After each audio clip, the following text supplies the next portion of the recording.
regarding what happened in the National Assembly just recently. It could be observed that the minority camp decided to walk out from the chamber as a result of the vote that was taken on the certificate of urgency on the former president's Bill 2023. It could be recalled yesterday, similar votes were taken on the bills that were presented. Our position on the certificate of urgency attached to the 4 bills that were presented to the President, to the National Assembly for consideration. The idea or the reason or the rationale behind it is unjustifiable and unrealistic. The fact that the National Assembly has just less than 2 weeks to have the ordinary session, and the fact that we have important committee businesses, and the committee session supposed to end today, we believe we should not be at a haste to call an extraordinary to treat these bills that there is no justification for the urgency. And yesterday we attempted to put them through. As I said during my deliberation, there is no provision in the Constitution that the President is supposed to advance reasons why he is calling for urgent laying of particular matters. But onus lies on the National Assembly members when they are in receipt of that request to analyze whether actually that requires that urgency. And if not, we put to the President, no, there is no need for this urgency. And that's why it is always put on board for us to decide on the certificate of urgency. We decide to convince our other side. Unfortunately, they could not listen to. It doesn't mean that we have no interest in yesterday's bills that were later, but we were very concerned how they will be treated if we decide to proceed with the certificate of urgency. And of course, we were vindicated. If you look at the reparation bill, it appears we were given a fresh drafting in the bill. The amendments that were made, some of them were not that consultative and were not carefully done.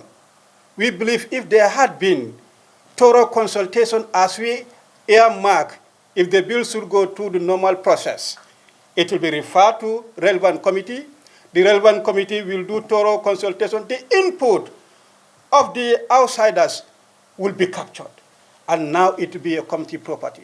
The committee will lay down the report, and then if the report is passed, then the report will be guiding us to do the necessary amendment. Instead of the manner in which we were doing the amendments yesterday, that did not do a good work on the bill to the best of our understanding. And that was our fear. The worst happened in the ban of the ban from public office bill.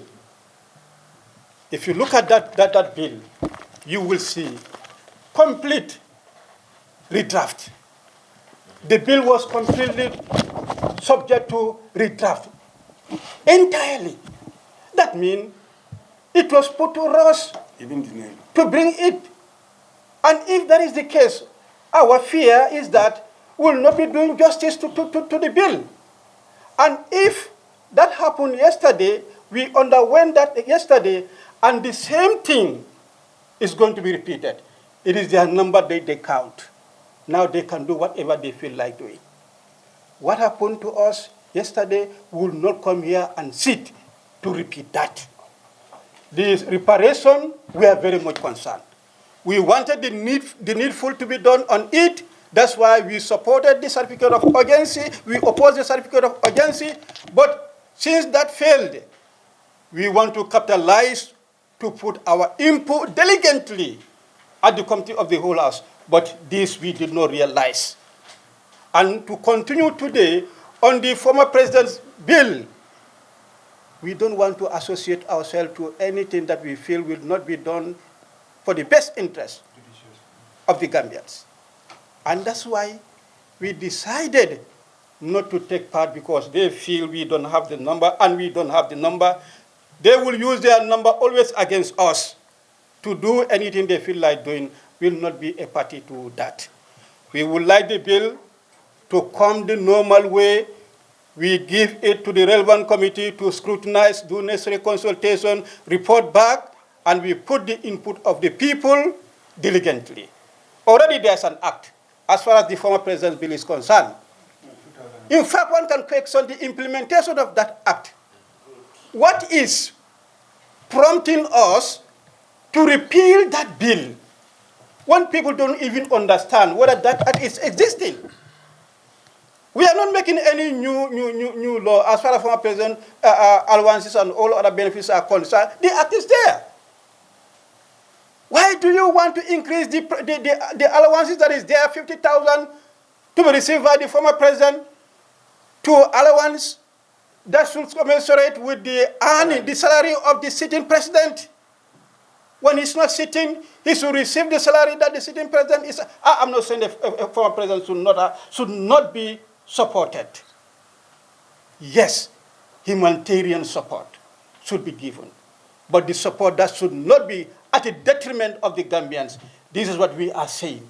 Should not be attacked. That's why we are saying the bill should be thoroughly looked into.